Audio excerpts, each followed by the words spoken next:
Good evening, Yonkers. It's Freddy Vazquez. This is Basement Politics Unfiltered.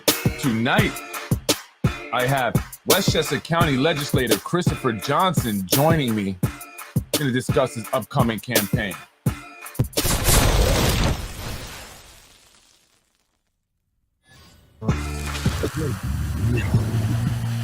Good evening, Yonkers. I'm Freddy Vazquez. This is Basement Politics Unfiltered. Tonight, I have Christopher Johnson, Westchester County Legislator, District 16, joining me. Let's discuss his upcoming election.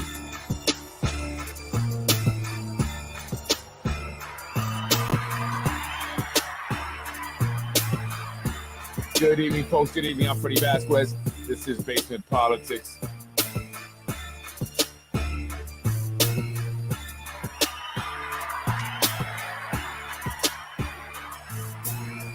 Good evening, folks. I'm Freddy Vazquez. Buenas noches. Tonight, I'm going to have Christopher Johnson joining me here in a few minutes, hopefully soon. But before I get to Christopher Johnson, I wanted to let you guys know, if you didn't already know, that Corazon Pineda Isaac has officially announced that she is running for mayor. Something that I already knew. Oh, sorry about that. Something that I already knew and I had mentioned here on the show. Corazon Pineda, is inspired, right, to run for mayor. And so I mentioned that here on this show. And she's announced it. You can check it out there on Yonkers Tribune. I'll get back on that. But folks, help me welcome Westchester County Legislator for District 16, Christopher Johnson. Good evening. Good evening. One more time for you, Christopher Johnson. Legislator Christopher Johnson. How you doing this evening? How's everything? I'm doing well, thank you. Things are going all right. Thank you for joining me tonight. I appreciate it. My pleasure. Good to be here. I'm glad to have you, and it says a lot about you that you're here. You know that? It says a lot of good things about you that you're here. And that's what I mean. You came on the show. I have a lot of respect for that. I've invited a lot of people. You've accepted the invitation. You're on tonight, so I appreciate that. That shows, a lot to me. That shows that you're willing to, step up to the plate, and you have nothing to hide, right? Because people are scared of Freddy Vazquez. They don't know what he's going to say, but I'm not going to. Listen, I want the people who don't already know you, right? You've been in politics for quite some time, to get to know you if they don't. And those who already know you maybe get to learn something new, and then also discuss your upcoming election. No, I appreciate it. And I thank exciting. You. I thank you for the invite. I am not shy. I'll go anywhere, anytime, as long as this it fits in the schedule. To have any conversation. The reality is, I represent people, and so I should be responsive to them. And so, if people have a question, then it's my job to answer it. And when there are people like yourself that have a platform where people are paying attention, people are listening to what you have to say, and people are tuned in, then it makes sense when you ask me to come on for me to join you and have a conversation. So thanks. Well, I appreciate that. And, that says a lot about you. And, I have a lot of respect. And, I've always actually had a lot of respect for you, Christopher Johnson. I've never had any ill feelings or anything negative towards you. I've always had a good rapport and communication with you. But I just want to introduce you first really quick. Again, he's a District 16 County Legislator, and that covers all of Yonkers, right? The district is only in Yonkers, but it's about a third of the city. It's the northwest section, corner, basically. Northwest section, not the entire city, but meaning your district that you cover is just simply is all, not simply, because that's a lot. It's Yonkers, right? And it's about definitely a lot. People. The third largest city in the state of New York. So that says something. You were first elected to the 16th district in November of 2017. All right, that correct there. It says you attained your bachelor's of political science from Long Island University. All right, and after graduation in 2006, you felt the calling, right? It was public service was calling you. Tell me about that. Why did you get into politics really quick? So, there's something about giving back. There's something about being a member in your community. There's something about trying to make people's lives better that just, drew me in. People have told me in the past that they felt like I was somebody who had a lot to offer. And so if I've got a lot to offer, then why not put myself out there? I'm Christian, and Jesus's calling was to serve, and so to just be able to do that and just do my part in making a little bit of the corner a little bit better. And so that's why I'm here. I'm excited to have this opportunity to serve and to be a county legislator. And you don't just serve as a elected official, as a public servant. You also serve in the schools, and you give yourself also, though it's a job, but it's still a job where it's a passion, a job of love, right? What do you say? A labor of love, I think. And right. Anyone that works in the schools, and you work in the schools. Tell us a little bit about your job. What you do in the school district here. So it's actually really funny. In 2011. When I ran for city council, it was simultaneously I got my master's degree in school counseling. Really funny story. When I got elected later that year, my mother said to me, "Oh, that's really nice, but when are you going to use your degree?" And I was like, "Ma, like at the time, fourth largest city in the state. I'm a councilman. Like it's a big deal." She was like, "No, you got an education, use it." So I couldn't work in the Yonkers school district because I voted on the Yonkers city budget as a council member. But when I got elected to the county board of legislators, it became apparent that I had this opportunity. And when the school district needed guidance counselors, which it does desperately, I was blessed to have the opportunity to do it. And now I'm at Gordon High School every day. 7:30 to 2:30. You can find me there, and it's awesome. I mean, the every day is amazing. The students are different, and just helping them navigate their lives on a daily basis. I wouldn't change it for the world. No, it's definitely awesome. I've worked in schools for a few years, about maybe almost 8 years. I worked with kids in a high school setting. I enjoyed it a lot. And you actually are using, even you tell mom, "Hey mom, I am using my degree even as an elected official," because you do. As an elected official, you do some counseling, right? You talk to constituents and stuff like that, and you help them with problems. You have to have similar skill sets, right? I would imagine. As and so how do you enjoy that job? I know it's great. And what is some of the because they don't have a lot of black male role models in the schools, counselors, teachers, administrators, that and that's something that I've mentioned, a lot of people have mentioned we need more of, right? So you being one of the few, how does that, how do you feel about that? Like, how does that? So it's actually really interesting. I am the only black man was a guidance counselor in the Yonkers school district. Wow. There are several Latino males, and I give them a lot of credit, and they're necessary and they're needed too. As I, talk to students every day as I meet students from other countries or who don't speak the language, and I just see like where the need is. But I do think that I have an interesting position, right? Being the only one, and naturally the only one in my building, especially, right? Where these students see me every day, and it really they approach me differently, right? We just have our conversations are different. I can speak to them differently. I can speak to their parents differently because their parents' experiences are my experiences. Right. So I can say, "Hey, remember when we did this? Remember when we lived through this?" I understand what we share a lived experience. Obviously, I don't have the same life experiences, you as an individual, but we can look at the same things, and we have the same goals in mind for these young people when I talk to their parents. And I could tell them as especially the boys, the adolescent growing men, I could tell them like, "Look, this is what we expect from you. This is what we want you to be, and I know you can be it. This is what they think of you." Right. And so we need to change that expectation. Do not lower yourselves to the standards that the world has for you, but you need to raise yourself to who you can be. So just doing that every day it's amazing. There's nothing that compares to it.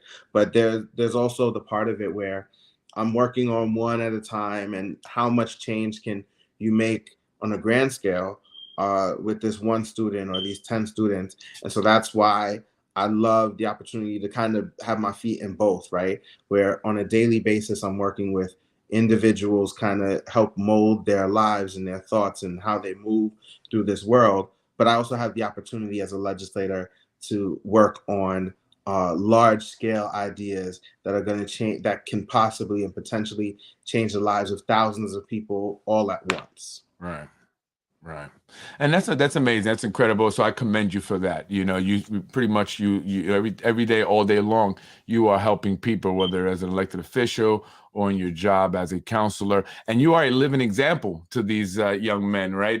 That, Black, especially Black and Latino men, that you can be successful. You can come from a particular environment or, and still, do well. Right. I'm an elected official. I'm a county legislator. Right. And I'm also your counselor. So that's amazing for them to have that. I wish one of my counselors was an elected official. Right. Because I would have been asking him a bunch of questions. I've just always been into politics, even as a young kid. So I would have probably been asking you a bunch of questions. But let's get right into politics. It's a lot happening here in Yonkers. A lot is happening. Currently, they've been talking about the district lines. I know that's more on the county. On the councilor and stuff. But the mayor's race is coming up. A lot of council seats are up. Developments are coming in. Traffic, congestion. The roads are bad. That's a lot happening in Yonkers, right? It's a lot happening in Yonkers. Tell us, what do you think of these changes that are happening? What you seen is going on here in Yonkers? How do you feel about it? Well, some of those things are just like big city problems, right? Your third largest city in the state of New York, you're going to have some of those things happen. But I think that when you get straight down to the politics, right? The question is always, are you improving people's lives? I like to say, in my personal life, my goal is to make today better than yesterday. And so are we doing that for the 200,000 people that live in this city? I strive every day to do that for the 60,000 people that I represent and for the 1.1 million people in Westchester at large. But is that happening for people here locally in Yonkers? I will say, like, if you were to ask me directly, do I think that Mike Spano has done a good job? I would say there are things that he has done well, but there are things that where I think he's left things hanging. When I was on the council, I was one of 6, right? There are 6 districts and 1 citywide. And so the mayor's job is to work for the entire city, but my job was to represent the district. Right. And so if he had an idea that he felt worked for everybody or worked best for the city, but it didn't work for the people that I represented, then it was my job. It was my responsibility to push back. And I don't think that that was received well. Probably why. But I do think that the people I represented, the 35,000 people in District 1, they appreciated the work that I did for them. They appreciated how hard I pushed back. They appreciated getting an affordable housing ordinance passed, even though there was pushback from members of the council, and then having the mayor successfully sign it. They appreciated the fact that even though there was a push to have the sharing community closed while I was on the council, that I was able to get extension after extension after extension until the county had an opportunity to come up with what was next. And so then they gave me an opportunity to be their county legislator, where I think I continue to do those same things, working on, in a lot of cases, those same issues, but on a larger scale, from a different perspective, with different benefits and unfortunately some drawbacks. I don't get to do the potholes anymore. I don't. I do that now, right? I don't have a direct effect on the school district, which I think continues to need support. That I don't think that the city has really invested in the way that it needs to. But I do get to make sure that our park systems get to improve. I do get to make sure that people have access to transportation as we look to add another run on the 9 bus, which does the Yonkers Circle, or we make the buses free in the summer as I push to move towards public transportation being something that is a right and not just something that people have to pay for and have to struggle to access. those things are things that I continue to have an effect on. And so I'm glad that I get to do that. So there are challenges, though, that the city is always going to have. Are they being dealt with? In some cases, they're being dealt with well. In many cases, for the people I represent, sometimes it feels like they're being left behind. And, you know, one thing that, well, let's say this. Yeah, Shanae Williams, the councilwoman for District 1, is challenging you, you know, in this coming election, right? So it's, you know, getting a lot of attention because of that. She's been a councilwoman for 6 years there. And one of the issues that I've spoken about in that district in particular has been the homeless problem, right? And you mentioned the sharing community. And tell us a little bit why about that. People may not know, why was the sharing community closed down? So, so there were issues with their finances, just and their viability, their ability to keep their doors open. But the reality is there was also a lot of pressure coming from City Hall. Look, Getty Square has a rich history, and there's a desire to make its future as great, if not better, than it once was. And I understand that, and that is a lofty goal, and it's something that we should strive towards. But it doesn't mean that we should ignore people who are most in need. And before, when I was on the council, there was a time where there was they mandated that people get out of the sharing community because it was overcrowded. And there was a policy in the sharing community that no one should ever sleep outside. No one should ever be in the cold. And I went down there and I had a Facebook Live, and it was really upsetting, really, to see, 15 people sleep on cots outside. Yeah. And I called the mayor on it, and we had a press conference even and talked about how the county at the time had these facilities that they were running that were unkept, and that there needed to be work done. And I agreed with him that the county was not holding up its responsibility at the time. And I called the chair of the Board of Legislators at the time, which was Ken Jenkins. Oh, no, sorry, he was a legislator. He wasn't the chair of the board at that time any longer. And we talked about what needed to be done and what could be done. But the county executive at the time did not want to hear it. So I ran for a county legislature, and the extensions the sharing community was getting, that the church was giving to the sharing community because they were renting the space, those were 6 months at a time. And I had 3 extensions through the entire year of 2017. There were 2 extensions, and then there was one at the end that went 6 months into 2018. And then my successor was unable to continue that, and it was just it was abrupt. The end, it was just like, one day, this is where you go if you don't have a place to sleep, and the next day the doors are closed. And so we had to hustle from the county perspective to make sure that we were still providing people the service. And I want to give a lot of respect and a lot of credit to Kingdom Christian Cultural Center, because, and they're not the only church, but part of the church's mission is to, make sure that people are housed. And so they gave their basement so that we could do just that, so that single men had shelter every single night, because the city refused to make sure that the sharing community's doors remained open. And then, unfortunately, though, it took 3 years for us to open up, maybe 4 actually, the next facility, which opened last year on St. Cashmere, where people can now go brand new. And part of the problem, what took so long, was that the city zoning board just didn't move on it. And so, what if we're really partners, right, in making sure that this work happens? How do we work together in making sure that we serve these individuals? Yes, it's the responsibility of the county to make sure these individuals have a place to sleep. And we did that in partnership with Kingdom Christian Cultural Center. Thank you, Reverend Hassel. But they needed a facility that was actually made for that. Right. And we had one on deck, ready to go.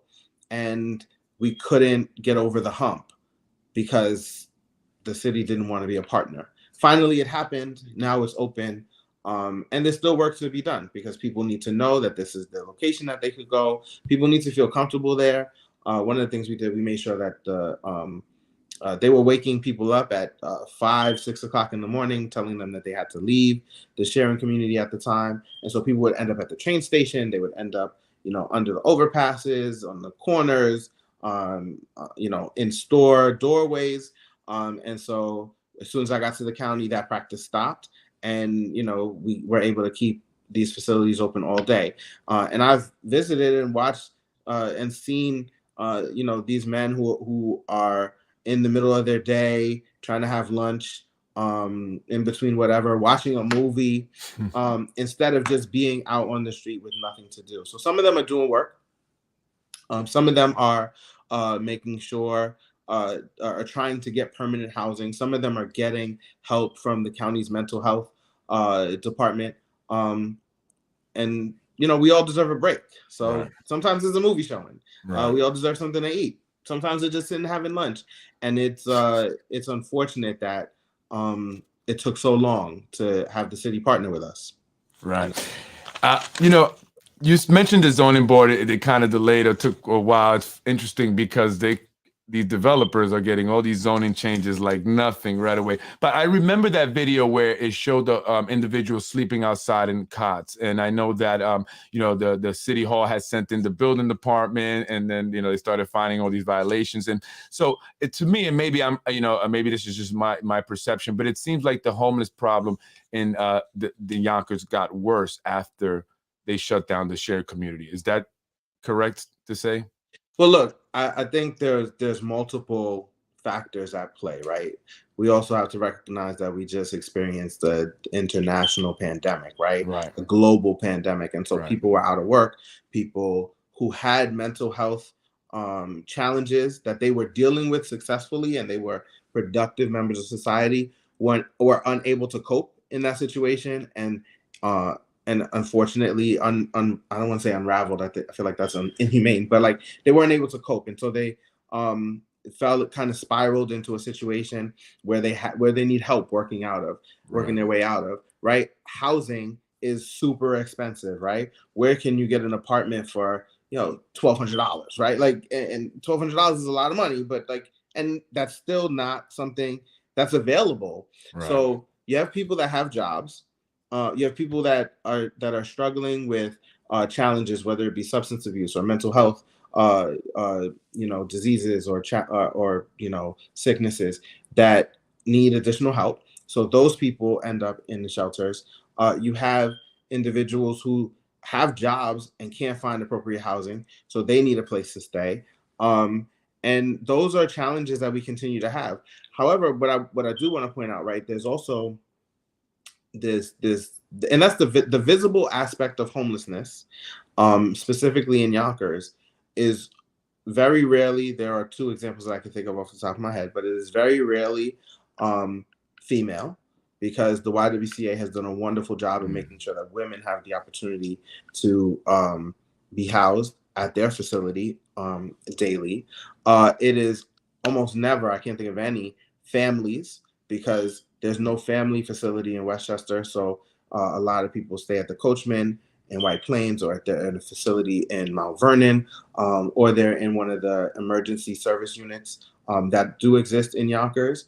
But it is mostly, 90% of the time, if not more, single adult men. Right.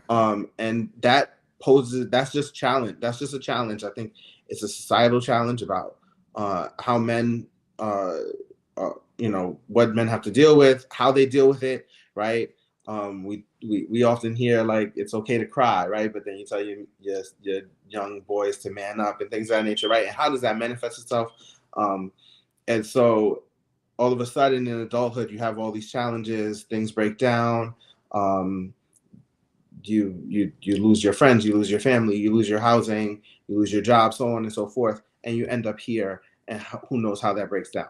And so what we try to do at the county is address those issues, right? The first thing we want to do is make sure people have housing, and then we want to make sure that they're dealing with all the other issues. I mean, there's a lot of things, also how the state deals with it. Some people don't want to go into the permanent shelter because they have to give a portion of their income. So they end up in the drop-in shelter where they don't have to give any information. They just show up, they sign up, and they get a cot. We're talking to the state about how we can change that, how we can open savings accounts. We'll still take a portion of their income, but we put it into a savings account for them. So when they get permanent housing, that can help them buy furniture, that can help them with the first and last month's rent or the security deposit or whatever it may be. We're really working through a lot of the issues that exist. It's really a multi-layered issue that we try to do complex on a daily basis, right? And then the people that do this work, right, they have lives, right? And so Lamont, who used to do yeoman's work with the Yonkers Police Department in working with our homeless individuals, he retired because he had the years, he had the time, he felt like he did what he could do, and so he moved on. And so it took some time to replace him, and then that person has moved on as well. So now we're looking for someone else, right? So there are a lot of issues that are wrapped up into this one thing. Right. And the one thing that I don't want us to lose sight of is that these are human beings who have lives, who have experiences, and need assistance. And I think that's what government is here for. We are here to make sure that people who are down on their luck have an opportunity, have a hand up. And we're here to make sure that people don't fall too low, right? That they don't crash and burn, but that they actually have an opportunity to bounce back. Right. And, that's one of the things that I believe that Shanae Williams, your competitor, will mention, the homeless problem that we see here in Yonkers. And, and again, it's like with the potholes when they say, oh, that road is the state or that.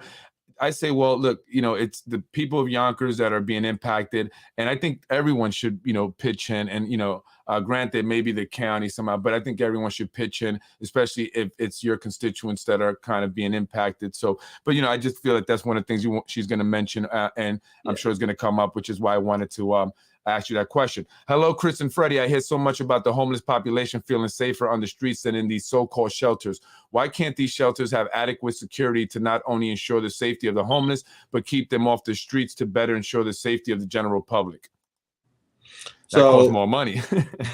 Well, look, so we have a contract with several contracts actually with different service providers. West Hab is one of them. They run the Coachman, the family shelter that I mentioned in White Plains. They also run a family facility in Mount Vernon, and they have a single men's drop-in in Yonkers, as well as the YWCA. They also have a single men's drop-in here in Yonkers, and the YWCA has a single women's drop-in shelter.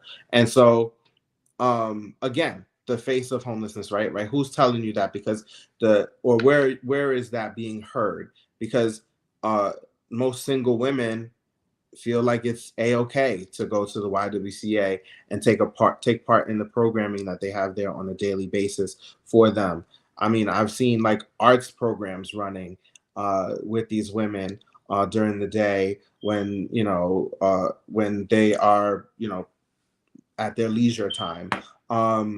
And then in the men's shelter, I've seen the same. I mean, I don't know how unsafe it is in the basement of a church, right? Like, and they do have security but like, also, this is not 5-star living naturally. Right. And the goal is not to have people find long-term comfort in this situation. The goal is to make sure that people have a place to sleep that is safe and clean, and that we can then engage them and point them in the right direction. So I will continue to have conversations with our providers to make sure that they are providing safe and clean facilities. And I hope that that's the case here in Westchester. I know in New York City, I've heard those things to our southern border, but I think less so, hopefully, here in Westchester, but we'll continue to push and make things better. And I'm sure anyone that may hear stuff like that can reach out to your office, and to see how it can be addressed and stuff and resolved.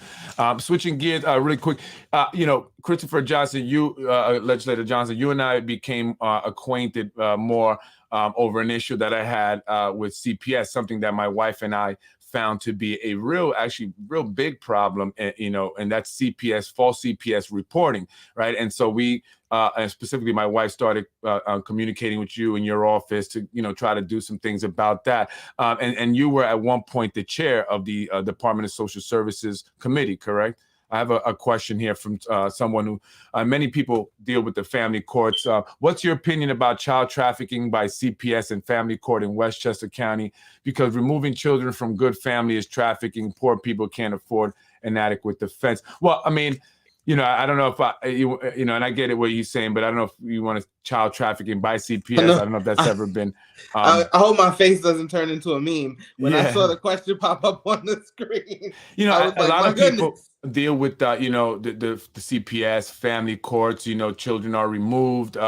Sometimes and I've seen this. You have people that are really helpful, that are great, and then you have some that seem to be a little gun ho and want to kind of but people have different experiences. And from our research, when someone says they had a negative experience, I tend to believe them than doubt them, right? But how do you feel about the CPS, Department of Family Court system here? And because a lot of people have dealt with that. So it's tough. So I have sat around during budget season and asked the commissioner of Department of Social Services about mental health services for the employees, right? Because I've seen as a guidance counselor, and I do not deal with what anyone in the family courts, I don't see that anywhere near the type of things that those individuals see, and definitely not what the social workers in the Department of Social Services see. They really do God's work.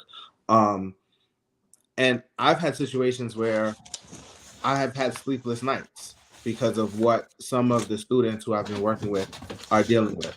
And so if you're dealing with that on a daily basis, right, what does that do to you as a human being? And I think what a lot of people do, unfortunately, is they get jaded. They get a little callous. If you poke yourself in the same spot every day, that spot gets kind of hard, so it can be resistant to that poke, to that daily poke that's coming. And I think that a number of people who do really tough work, after a while of doing it, they just get jaded. And so you have bad experiences because they may have prejudices against the people who are coming before them. And that is it's not unfortunate, it's wrong. And what is unfortunate, though, is the circumstances that then come of that, the consequences that then happen in people's everyday lives. So again, the work that those individuals do is really God's work. It is some of the hardest work that you will ever hear anybody talk about. It's really sad. Some of the stories that you'll hear are unimaginable. But there are good people who are having family disagreements. And it is my hope, right? And we don't oversee the family courts directly. But it's my hope that the judges and the staffs in the family court system, that they recognize that these are some of the hardest times in a family's life, right? Whether the child is in crisis or not, whether the family is in crisis or not, there are individuals who are really in a hard position, and that they need to do their best to be sensitive to that. Specifically to the CPS thing, and I did meet your wife prior to that. I don't remember what that occasion was, but when this came and I heard your story, and actually before I continue, I do want to say that it's important to have conversations with your constituents, because that's where the ideas about bills and laws come from. They come from the people who are on the ground, who are experiencing these things on a day-to-day basis. So I'm glad that we had that conversation. I'm glad she came forward. And I'm glad that, and of course, my office was open to having that conversation. And we had the conversation at the table, and we were able to pass a resolution unanimously from the Board of Legislators asking the state to create a sub panels so that us in Westchester and this region could actually focus on practices that would make the Department of Social Services better, that would make Child Protective Services more active and helpful in the lives of people who are experiencing, again, these unfortunate circumstances on a regular basis, that they deal with it anyway. Hopefully, people's families aren't dealing with it regularly. Yeah, and we appreciate that. You know, my wife definitely appreciated that. And from my experience, right, and I can say this to people watching, from my personal experience and my wife's personal experience, Legislator Johnson actually has probably been the most responsive elected official that we've actually engaged. And I'm not saying that for any other reason than that's the truth, right? I mean, we've reached out to other elected officials, you know, for that same thing and other things. And, you know, we didn't get the same response we got from you. And I appreciate, I mean, you know, we, you know, and I say we, I always say my wife, because she really, and you, really took that, you know, pretty far. So I appreciate that. I mean, that's a lot more than we've gotten from other elected officials. So I just want to put that out there to anyone, you know, watching, you know, that I speak about, you know, elected officials being responsive, and you definitely were very responsive in that situation. So I appreciate it. Going really quick. Thank you. Back to the shelter thing. Just a question on that. Why is the Spano administration blocking the county from opening a new shelter? I don't have an answer to that. So it is open, but it took a really long time. It took a lot of phone calls, you know, to move the administration, to move the zoning board. You know, there are sometimes, you know, some people want every T crossed and every I dotted before certain people can move forward, and that's unfortunate that everyone doesn't. And I would love that in every situation, right? If everyone had to cross every T and dot every I, that would be perfect. But unfortunately, sometimes it seems like friends and family get some benefit and other people have to struggle and, you know, walk the straight and narrow. But the good thing is we walked the straight and narrow. The county, we did it. We, you know, in conjunction with the YWCA, led by Charlie Knight, we did that work to make sure that this facility was ready to go. And now it's open. So hopefully we are able to provide the services that these single men, specifically in that drop in, need on a daily basis. Give me some, you know, some of the things that you've done. Some of maybe, you know, one or two things that you've kind of are very proud of as a county legislator. So I think, well, it's actually very interesting. So number one thing I think that pops out, and it's not the thing that I love to talk about the most, but I think it is super impactful. We banned the box. And so for those who don't know what that means is, there's often a question on job applications, have you ever been convicted of a felony? Right. And oftentimes when people check that box, their job application goes in compartment 13, aka the garbage. So what we did was we passed a law that said on first contact, it is now illegal to ask someone that question. So first contact is usually a job application. So on job applications in Westchester County, the question, have you ever been convicted of a felony, should not be on any job application in Westchester County. If you see that, please call my office, let us know, and we will have that corrected. And so what this does is it gets people job interviews, right? It gives you an opportunity. You paid your debt to society, you've done your time, and now you come home and you want to be a productive member of society. You go on a job interview, and they don't have anything to do with you. Well, now you can interview, and you can work on your interviewing skills and hopefully get a job, rather than filling out all these job applications and they all get ignored. Right. The reality that companies can still do background checks. They can still ask you in an interview, but at least this gives you an opportunity. Hey, I see a 5-year gap on your resume. Can you speak to that? Yes, I made a mistake when I was X amount of years old, and I, you know, went away. But this is what I learned from that mistake, and you can figure that out and talk your way through it, and actually get a job interview. So that one I think is like super impactful, and I'm really proud of. The other I would say is just all the work that we've done around housing and making sure that housing is fair, equitable, and affordable. We passed a co-op disclosure law. Oftentimes, we recognize that home ownership is part of the way into the middle class, and so we looked around and we saw that there was disparities in the purchasing of co-ops, right? And that people have these boards, and there were certain people who were getting rejection notices more than others. And so we said, now when you reject someone, you have to tell us why. There has to be a reason, and you have to do this in a certain time period, right? So you have to get the application in. It has to get accepted or rejected. You go in front of for an interview with the board, and so that we think has opened up the market and made it more fair. There continues to be work that needs to be done, but that happened. We $70 million plus in affordable housing in the last two budgets.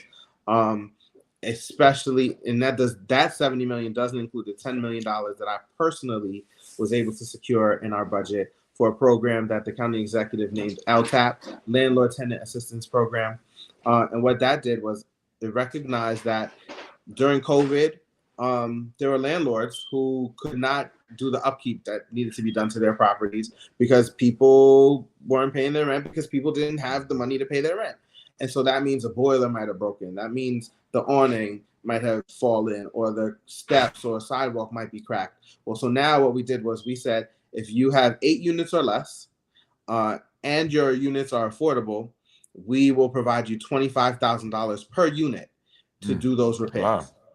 $25,000 per unit. So, so a landlord with 8 units can receive $200,000 to do work, to do the upkeep, to do the beautification to their property.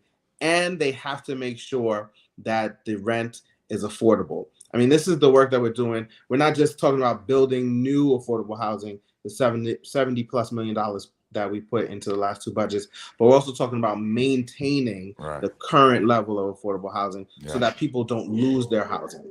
Yeah, that's important, maintaining the affordable housing, because I've seen some apartments, people have called me, I've gone to their apartments, and the conditions that these apartments have, oh man, it's very unsafe, unhealthy. It's just bad. But the landlords, don't fix them because they're not getting their rent, right? So there's this battle, this struggle. And very recently, I've been talking about evictions, lots of evictions, and I received a call from a law firm that deals with tenant, landlord tenant cases and all that. And they said to me, well, it's not, I wasn't being fair to the landlords, right? The ERAP, is it the ERAP, that program where people were getting their, it's done, right? Where they were getting help with the rent, it's over now. So now what's happening is you have all these people that were behind, the ERAP is over, it's all catching up. And so that's why it seems like there's this mass eviction going on.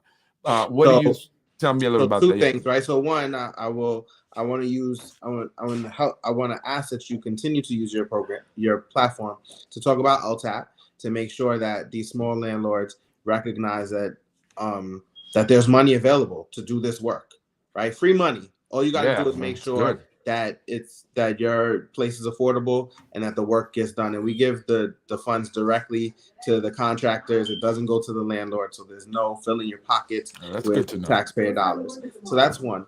The other thing, so to the eviction protection, prior to COVID, we recognized that half the evictions in Westchester County happen in the city of Yonkers.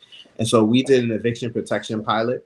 We worked with Legal Services of the Hudson Valley to make sure that people who showed up in housing court, that they had an attorney, because the landlords have attorneys.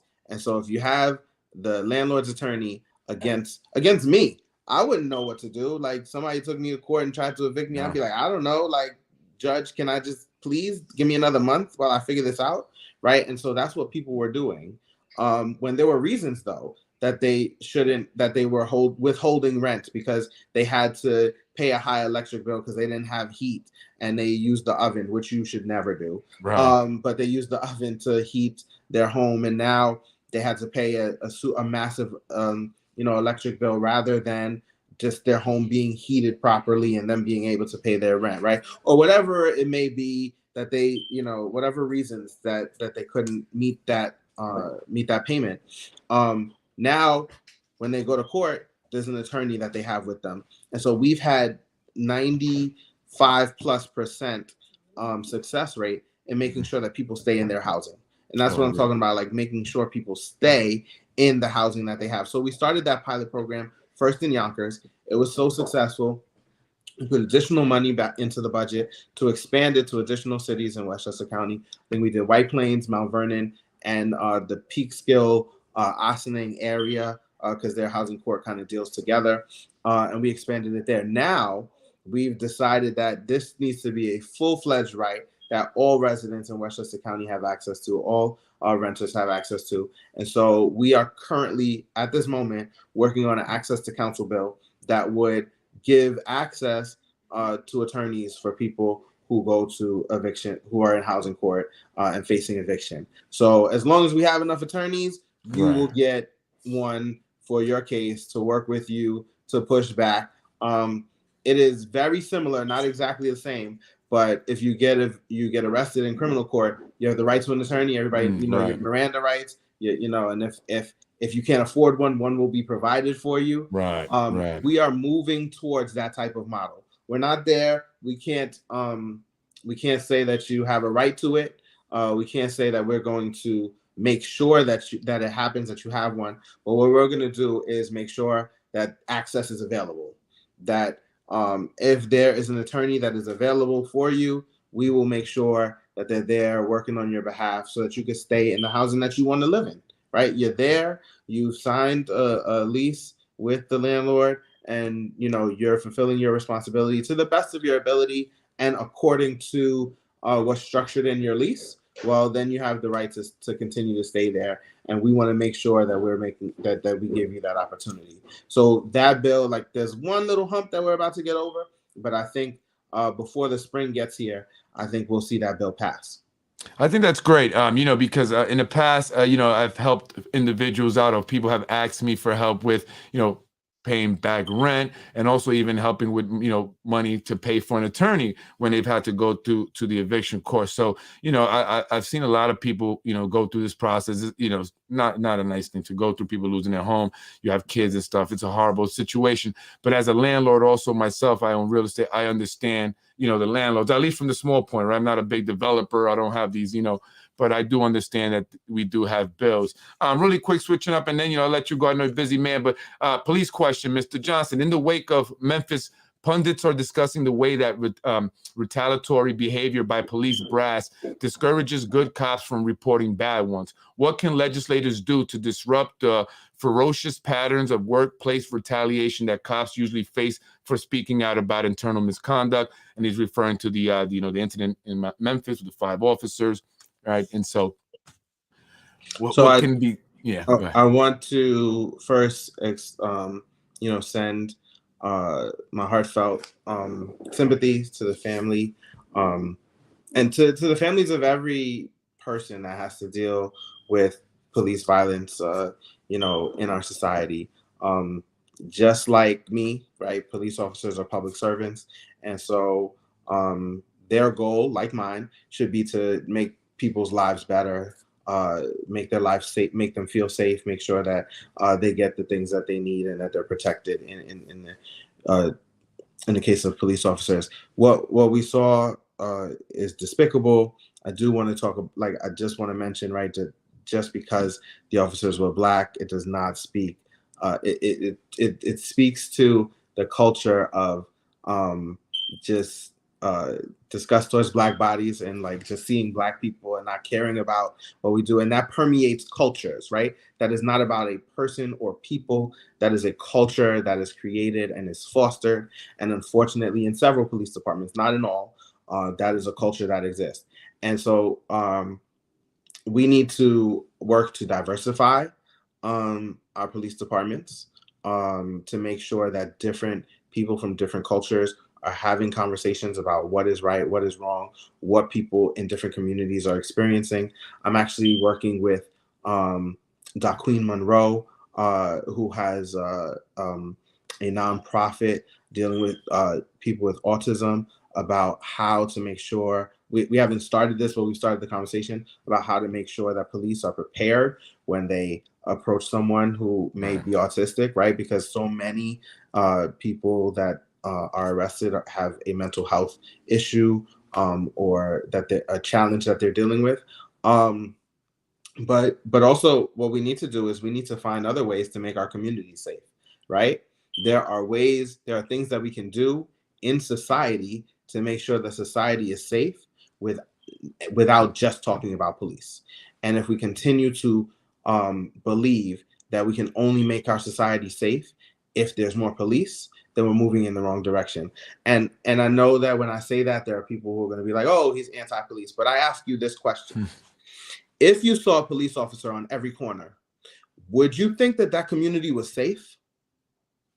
You'd probably say, yo, what's going on around here? This is crazy. This is not a safe place to be. So that says that more police does not equal the feeling of safety, right? Probably the exact opposite, right? If you thought about a community that is perfect and it's utopia and it's the safest place on earth, and I asked you to name all the things that existed in that place, how many things would you list before you got to police, right? You would talk about the housing. You would talk about the jobs that people have. You would talk about the schools that exist in that community. Those are the things that you would talk about before you talked about a police officer, right? And so that's the challenge. How do we do those things in our society to make sure that we are a safe community, so that we don't need a military size police force? And I'm not saying that we have that here in Yonkers or in Westchester at large, but I do think that we have work that needs to be done. I've heard the mayor say, I think in his last state of the city, he said, Yonkers is the safest it's been in 20 years. So we're going to hire 10 more police officers. What? Right. If it's safer than it's ever been, why do you need more police, right? Like, that means the police that exist are doing their job and doing it well. And then to your point about, like, what do we do to change the culture to make sure that people within the police force are making their colleagues better, right? Right. And there's not retaliatory, actions taken. Everybody who watches this, think about you at your job and you have a colleague who sucks. How hard is it to tell your boss that your colleague sucks? The only difference is in the police force, your colleague has a gun.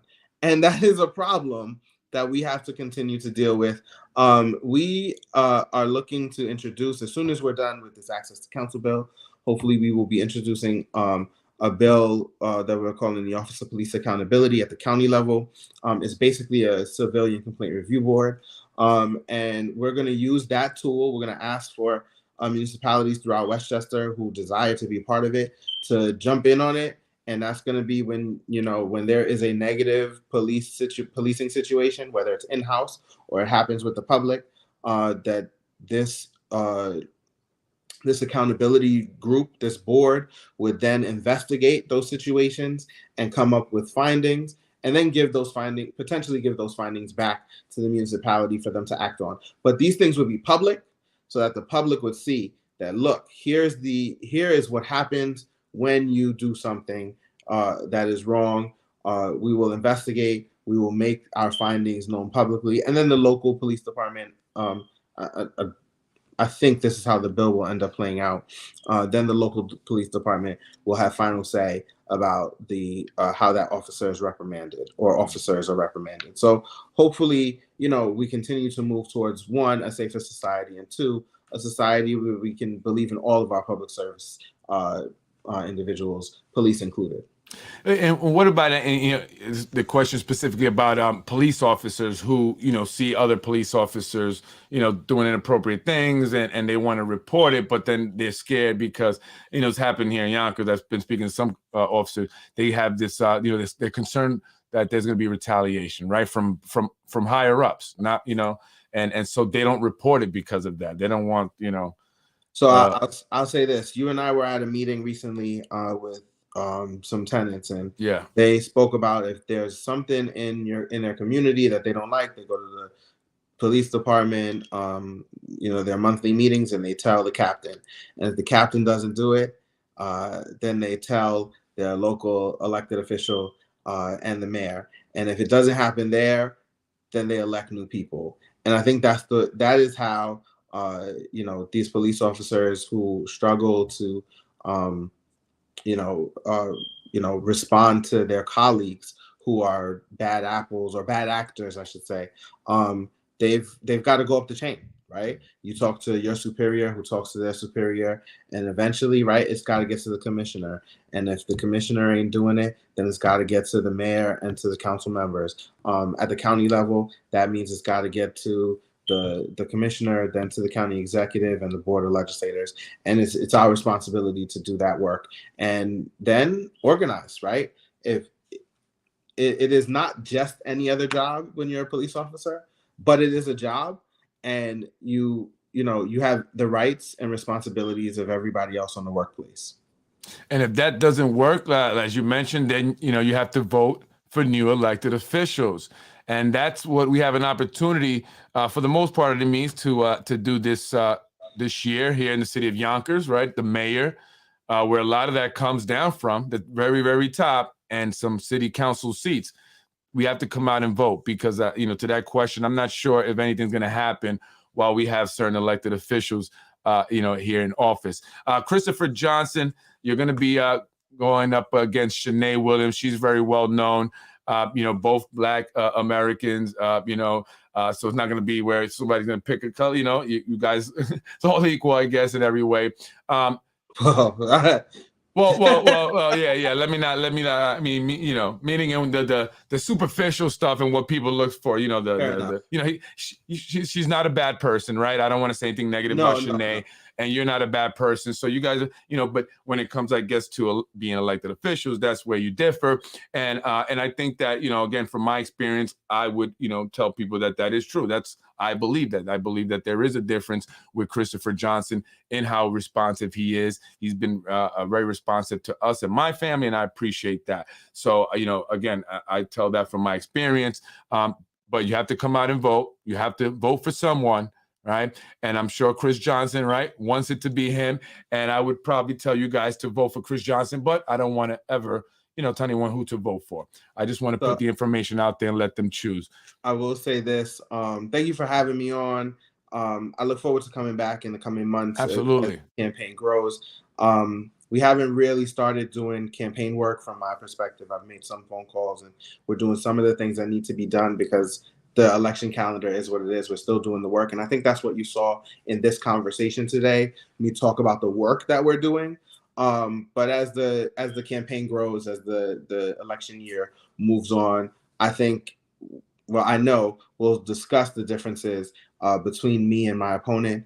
I think people will see that there's a clear difference in the work that I've been able to do and will continue to do.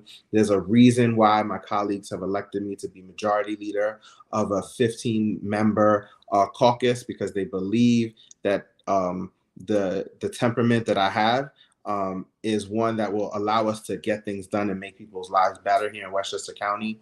There's a trust and belief that they have in the work that I do and continue to do. And I think that the differences will not be small, but people it will be obvious to see why I've had this opportunity to serve, and it's my hope that after people see those differences, that they will decide that they want to keep me as their county legislator to continue doing this work. But we'll continue to have that conversation as the campaign grows. I wanted today really to talk about the work that we've done, and I appreciate having that opportunity. Oh, absolutely. And one last question before I let you go. Joan Grunhouse, I got to give her. Oh, Joan, yeah. How do you feel about the overturning of the term limits in Yonkers? Shanae voted for it the first time, and then she backpedaled. But how do you feel about that?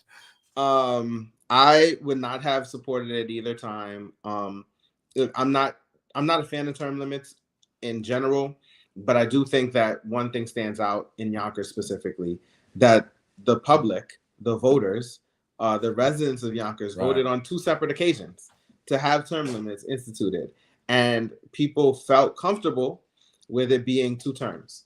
And so to change it, and to change it specifically for specific individuals, is ridiculous.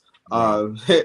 And so at the very least, right, it's ridiculous at the very least. But I do think that it was irresponsible. I do think that it kind of spat in the face of residents in the city, especially those who voted to say that they didn't want that they didn't want somebody to be in office forever. And the reality is that like 8 years is a solid amount of time. Yeah. 12 years is long. 16 years is forever.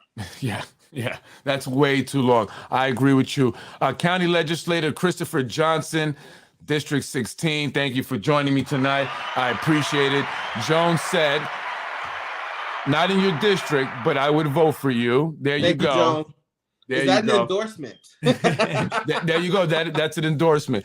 Thank you. Finally, a county legislator who will discuss the term limit extensions in the city of Yonkers. There you go. So people are responding positively to you, County Legislator Christopher Johnson. Thank you for joining me. We'll continue to see that for the next few months. I'm pretty sure. We got a lot of good work that we've done, and we're going to talk about it. And I look forward to having you on again, and wish the family the best for me, please. Definitely, you know, you have a beautiful family there, and I wish you guys the best, and look forward to the election. Thank you so much, folks. Westchester County Legislator Christopher Johnson. We'll be seeing more of him on Basic Politics. I appreciate you. Take care. Have a good night. Enjoy the rest of the week. Folks, that was Christopher Johnson, Westchester County Legislator. And I'm on it. I'll be honest. Listen, we all have our opinions about people, and that's cool. And I respect everybody's opinion, you know, and everybody's experiences, you know, and realities, you know, are their realities and can be different, right? You may have a good experience with somebody, and I may have a bad one, or vice versa, right? So I don't ever, you know, say your opinion or whatever is not true to you, but my opinion and my experience with, County Legislator Christopher Johnson was he was very responsive when we had this issue with social services, and he took it very far. I mean, my wife and he really took off with it, and they you know, made a lot of headway with this citizen review panel, and basically that is a panel that we're trying to bring here to Westchester, so that anyone having issues with CPS, family court, just the Department of Social Services, can go there and have this panel review your complaints, and they also review policies and procedures to make changes. The panel would consist of everyday residents, citizens, not elected officials or any official, you know, but people from the communities, right? And so there does exist one now that, you know, the people in Westchester can go to. However, you would have to drive all the way to Syracuse. Every state in the country is obligated to have at least 3 of these citizen review panels. New York has 3. They have one for the eastern part of the state, one for the western part of the state, and then New York City has its own review panel. I mean, they should have just at least grouped Westchester with New York City since we're so close, but they didn't. So anyone in Westchester would have to drive up to Syracuse. We just thought that that was too much. Many times, you know, people don't have the means and the resources to go all the way up to Syracuse. So my wife, you know, worked along with Christopher Johnson and even Shelley Mayer's office to bring a citizen review panel here in Westchester. That's still in, you know, in that slow grind of legislative process, unless it's term extension and then it or redistricting to favor the Democrats here in Yonkers. Then it goes, that wheel turns fast. As I was saying before, first, really quick before I get off, Corazon Pineda Isaac declares her candidacy, mayor of Yonkers, right? As one of the youngest women ever elected to the city council, I made it my purpose to be a leader to other young women of color who haven't seen themselves represented. Part of what makes Yonkers special is the diversity that flourishes here, and we need public officials who in our city can see itself. Yeah, I am very proud of what I've accomplished on the city council. I've dedicated myself to keeping Yonkers affordable. Folks, you guys didn't pass the affordable housing ordinance. Come on now, right? And you didn't want 20%, Corazon. You wanted 15, right? Affordable countless families that have lived here for generations and push for Yonkers to become a welcoming place for new families who want to call our city home, like all those Brooklynites and Manhattanites. I hope the Yonkers will support my candidacy for mayor as they have in the past for the office of City Council District 2, although many times you ran on uncontested. Please consider making contributions to the $500, $250, $100 or an affordable amount. Well, it's not. There's no affordability here in Yonkers. People can't afford anything anymore. So, yeah, she's running. Any comments? The Democratic councilwoman will have a hard time against Mike Spano in the primary. However, Ken Jenkins and other black leaders see the mayor as a future threat on a county level. Therefore, this long shot goes nowhere without the city African-American community. This will help candidate Moranti in the long run. April Fool's Day is April 1st, not February 1st. Dear Lord, save us. Oh, Corazon, Crash, Pineda, Isaac. Waste of time. Moranti doesn't stand a chance against Corazon. What a joke. Pineda, the only people you represent are Dominicans who think they are the only Hispanic game in town. Don't insult Hispanics who are not Dominicans. I want every Hispanic that heard this just now to ignore this race-dividing comment. I can assure you that that comment was made by a non-Hispanic. This is what they do. That's exactly my point. My point exactly. They divide us because the Hispanics are 43%. Huge population. Huge. We're the biggest group, right? So this guy wants to make it seem like Corazon only supports Dominicans, right? And no one else. Well, I tell you that's a lie. She doesn't only support Dominicans. In fact, she supports the Spano family the most, and they're Italian. So I don't know what you're talking about there. That definitely was a Spano comment. Definitely was a Spano comment. That might have been Frankie's Juris, Jeffrey Sage, one of those individuals. That's what they do. That's what they do. They come on here. So I want the Hispanics not to listen to that. They just want to divide us. They think we're stupid. We're a bunch of dummies. Hey, let me put a stupid comment and watch the Hispanics go at each other. And that'll leave, the path wide open for Mike Spano to win again. Folks, we cannot have this again. We cannot have another 4 years of Mike Spano. It does nothing for the city. Absolutely nothing. Nothing. The biggest group with most sellouts, that's why Margaret with win. Who's the biggest group? The Hispanics? I'm sure you're saying that. The state legislation has to change the laws and hold family court judges accountable. I agree. But these individuals that are in control, are in office now, are all corrupt. And so they're not going to do anything. Corazon is control opposition. I agree. Corazon is there to split the vote. She's going to get deputy mayor, and that's what she wants. She's too tied in with the Spanos. I mean, super tied in. And I've even heard rumors of just how close they were, but I'm not going to repeat those. But the point is that if those rumors were to be true, I mean, they would definitely, she's definitely a Hispanic, right? And so she's been there for a long time. Corazon has had her moments. She's said some great things at times, but for the most part, she's gone along with Mike Spano. Her district has not changed. It's been impoverished, in despair forever, for all the years she's been in council. I've gone out to her district to get things done, like fire hydrants fixed that were literally laying flat on the side, like the curbs on the streets cleaned up when they had this brown, nasty, coffee-like looking thing that smells so bad going all the way down Elm Street. It was cleaned after I mentioned it. I speak to the people there on Elm Street. They say they never see their elected officials. They never see their representatives. One guy says that he's had family members come visit and they've been robbed in the Nodine Hill section. But her main concern is Ludlow Park, where all the developments are going up, where she has more affluent constituents. Right over there, Sunnyside and those houses over there. That's the concern. Those are the only people that see her ever. And they're not Dominicans, to the person that made that comment. Not most of them anyway. There might be a few there. So Corazon is Spano, bottom line. And she's there to split the vote. She's there to take away votes from Margaret Coleman.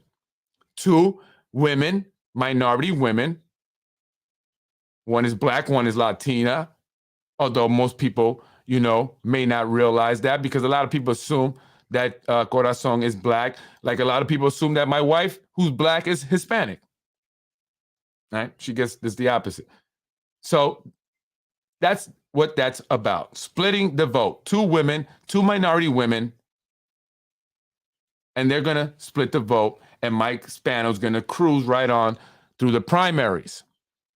Unless someone steps up to the plate and we all get behind that person, and let's not make it about identity politics. It's not about gender politics, race politics, right? Stop it. When was the last time Spano was on Elm? When the cop got shot and Corazon was standing behind him? And the time before that was when someone else had got shot, those 4 guys on the corner in the drive-by, and Corazon was standing behind him at the podium. That's your district. You step up to the podium and you speak to the people.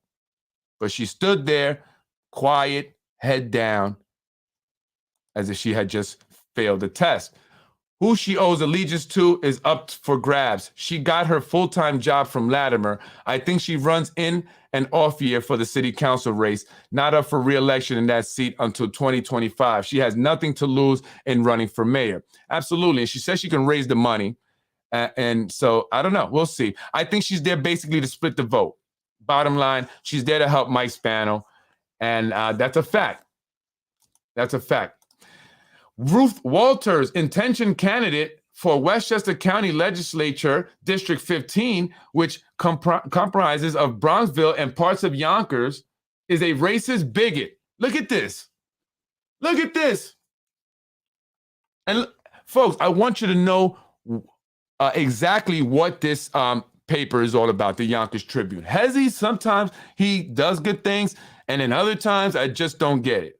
I just don't get it. You contradict yourself, Hezzy, right? I was using your Blue Truth thing or whatever, for some of my posts. But look who he has here. Nader Sayegh, Tasha Diaz. They are advertising. City of Yonkers advertises, and the city clerk's office advertises. So who do you think is behind this guy? Right? Who do you think he represents and supports? It's the Spano crew. It's the Spano crew. That's why they advertise. That's why the city clerk. That's why Tasha Diaz, Nader Sayegh. They are part of the Spano crew. And now they're calling Ruth Walters a bigot and a racist. They did this last year. Why? Because they wanted James Nolan to win. James Nolan, from what sources are telling me, had Zahi Jeris helping his campaign out. Zahi Jeris despises Ruth Walters for whatever reason. And he wanted her out. These guys it doesn't matter party. Ruth Walters is a Democrat. James Nolan is a Republican. But he's a Republican that supports Mike Spano. I've shown you pictures of James Nolan holding up Mike Spano signs at Mike Spano campaign elections and, wins and victories and stuff, saying Spano for mayor, a Republican. This was before he was county legislator, because everyone has to pay their dues. You got to go out and campaign. You got to knock on doors. You got to bring checks. Then you apply for DPW, and we may give it to you. As a matter of fact, do us a favor, take our Ruth Walters, and then we'll give it to you. And that's what happened. I just keep it honest. By the way, this segment is brought to you by Stewart's Fountain Classic Soda. So, again, here they are attacking Ruth Walters. I don't even know Ruth Walters. I've seen her before. I maybe said hi. I don't know. But I got to be honest. I got to be fair. I don't like this, and I don't have any issues with James Nolan. I like James Nolan. I've spoken to him a lot of times. But this is all about attacking Ruth to assure that James Nolan, I guess, remains the district legislator there. It seems incurious that a bigot and racist, would reside and be engaged in a business in the Tony and upscale village of Bronxville. Her name is Ruth Walters, a Democrat. She intends to seek the office of Westchester County Board Legislator to District 15, presently ensconced by Republican James Nolan. Please help me with these words that Hezzy uses, who resides in Yonkers. The historical perspective, should it not be known, is a historical fact that cannot be denied. It reveals the past vile conduct and demeanor of Ruth Walters.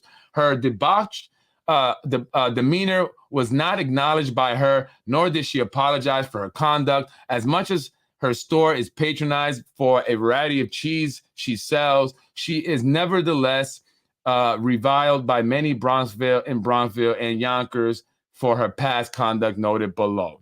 That's a freaking lie. This guy's a liar, right? James Nolan should condemn this type of slander. He should. He should, but I'm not sure if he condemned it the last time. The Spano mob, that's what it's all about.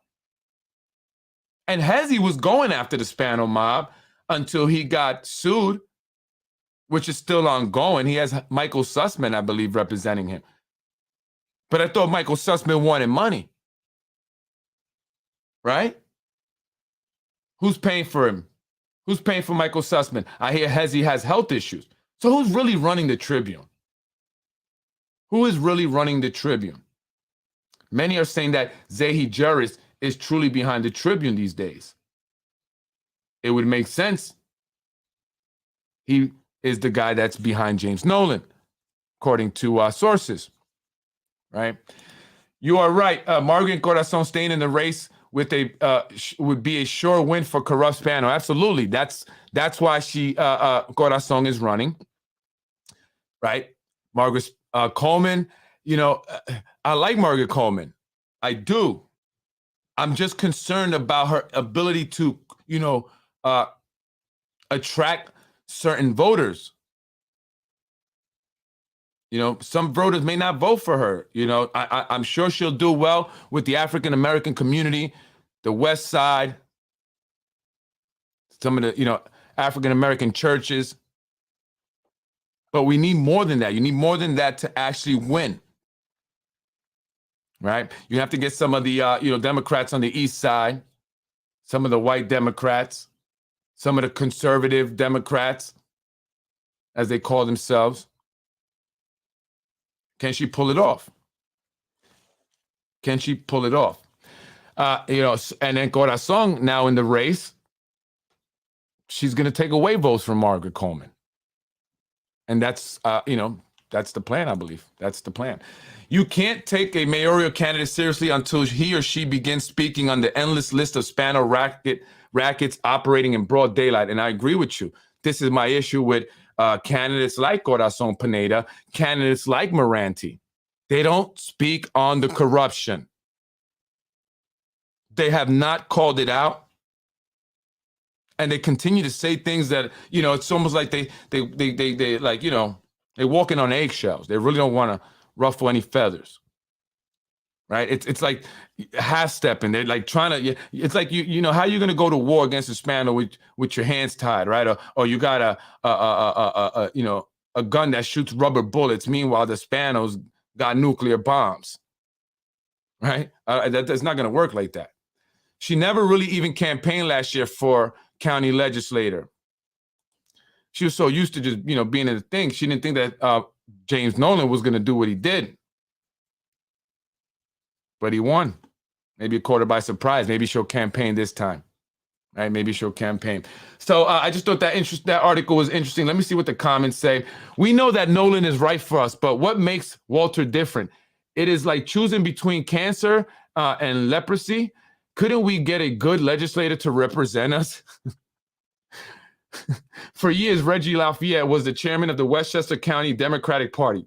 He ran it so that all the candidates had to come groveling to him. They were forced to hire his family and friends for every campaign. That's how it goes here. In the case of Ruth Walters, his family took it upon themselves to hire other friends without asking for or getting permission from people running the campaign. That led to the scene at the cheese store where people not hired by the campaign wanted to be paid. That was typical of Reggie's reign. Hezzy, you have an obligation to reach out to people you are going to write about negatively and ask their side of the story. That is what reporters do. And for you to take Reggie's side shows a blindness to his years of self-enrichment. Thank you very much. And they're referring to the complaint that someone, it was the individual was a black male, I believe, and he didn't get paid for volunteering, or not volunteering, actually, for working on her campaign.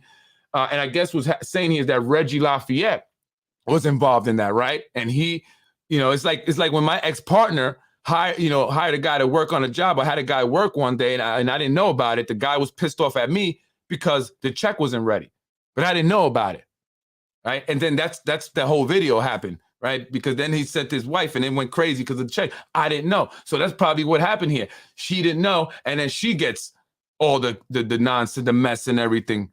Not the partner, not the other person. They're the ones that created. And so that's where this whole racial story came from, because the person that was supposed to be paid, he was black, and he was saying that he wasn't paid, and that they turned it into some racial thing, and they spun that. But it was none of that. It wasn't none of that. They just wanted to make Ruth Walter look bad. And I like what they say here.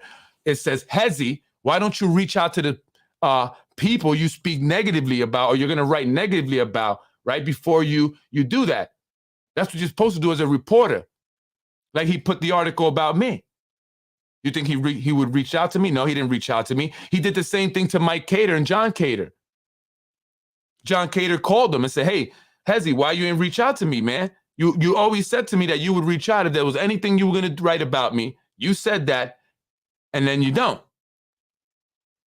Right? Because these journalist puppets, Hezi, Ruros, Brian Harrod, they all work for Vinny Spano and Zahi Jerris. And they tell them to do these negative, nasty articles about people so they can present them in a negative light, and people could have these misconceptions about them. That's why Ruros puts whatever he puts about me, says whatever little comments he says about me that always get back to me. They want me to look bad. They want Ruth Walters to look bad. That's politics here in Yonkers, and it's got to stop. It's not okay. It's not okay, and we have to let the Ruroses, the Brian Harrods, and the Hezis know about it. You guys are doing a disservice to the people of the city of Yonkers. A disservice. He goes, I tried to reach out to her then, but no response. As for your assertion with respect to Mr. Lafayette, I never heard an inkling of what you espouse. I stand behind my assertion as written in the past. You can easily reach out to the Brian. Stop lying, Hezi. A lot of people knew Lafayette was crooked. A lot of people knew Reggie was corrupt and crooked. Not many people felt bad when he passed away. I'm just being honest. That's what people said. Right? You don't have compassion for the corrupt individuals who are disgusting and nasty to the people of the city of Yonkers and everywhere. I'm Freddy Vazquez. This is Basement Politics Unfiltered. I will ask Ruth Walters to come on. I would love to have her come on. Ruth Walters, this is my invitation. I will have my office, however, reach out to you and discuss this. Let's talk about this allegations of you being a racist, right? It's these people just throw out all these allegations. None of them provide any real fact, any supporting evidence, no documentation, but they just put it out there, say whatever they want, right? At least when I say it, I put some documentation. I have documentation on a lot of people, and I have put some out there. When businesses and elected officials stop advertising on the website, maybe he'll start fact checking. Well, here's the thing. They advertise on his page. Why do you think they advertise? So he can do that. So as long as he writes these negative articles and puts all these lies up there, same thing with Ruros. Why do you think Ruros is getting all those interviews? I've asked Shanae. She said, oh, what are we going to talk about? I sent her a list of questions, didn't get back, hear back from her. I reached out to some other people, didn't hear back from them, but they go on Ruros, right? No problem going on a man who pled guilty to fondling a little girl, who had child pornography in his computer and whatever became of that. No problems going on his podcast, right? But they won't respond to me. That's okay. I'll just analyze it on the Ruro show, right? Whatever. It's the same thing. I don't really care because they're not going to, want to discuss certain things anyway. They're not going to have an answer for some of the questions, so they're not even going to come on, right? But I will reach out to Ruth Walters as I do with everyone else and see what happens. Why would she want to want a loss under her belt? What do you mean, why would she want a loss under her belt? Who are you talking about, Corazon? Corazon Pineda? Because she's probably being promised the deputy mayor, right? And then after that, she's going to just get a job. Forget politics. Or maybe they'll run her, right, and support her after Mayor Spano is done, right? After the 4 years, this next 4 years, then they'll support her and she'll be, you know, their puppet that they have in place there, right? Spano's not going to do another 4 years, right? Maybe. Who knows? But we got to come out and vote. I'm Freddy Vazquez, Basement Politics Unfiltered. Freddy. Thank you, folks. Have a beautiful and blessed Friday, TGIF. As always, I'll have Anthony DiMaggio joining me mañana at 8, around that time. You know how we do. Folks, I appreciate you watching the show. Thank you very much. Please let a friend know about Basement Politics. Tell a family member about Basement Politics. Let them know there's a guy out here speaking the truth. Basement Politics is where the truth lives and corruption dies. Right? So we got to be careful on these people entering these races and why. Corazon, you're splitting the vote. That's it. She is young. One loss won't make a difference. Spano lost one mayoral primary back in the day. Yeah. She does as she's told. That's it. She doesn't even think. It's no thinking. It's just doing. Do as I'm told. Right, Shanae?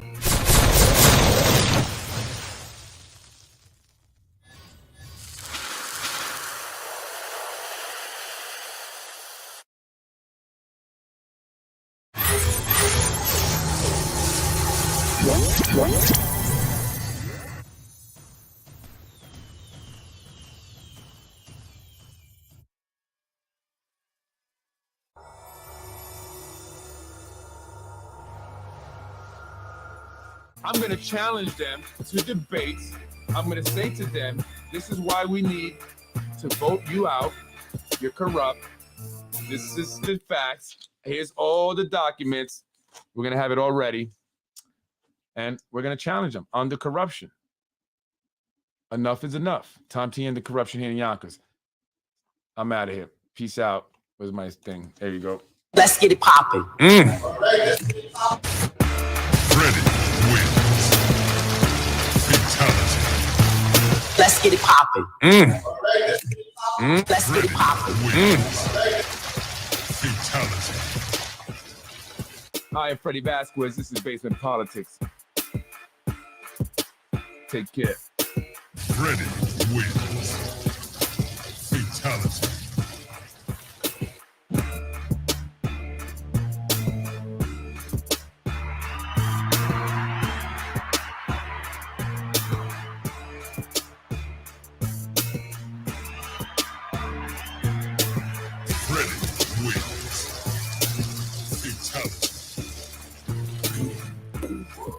No!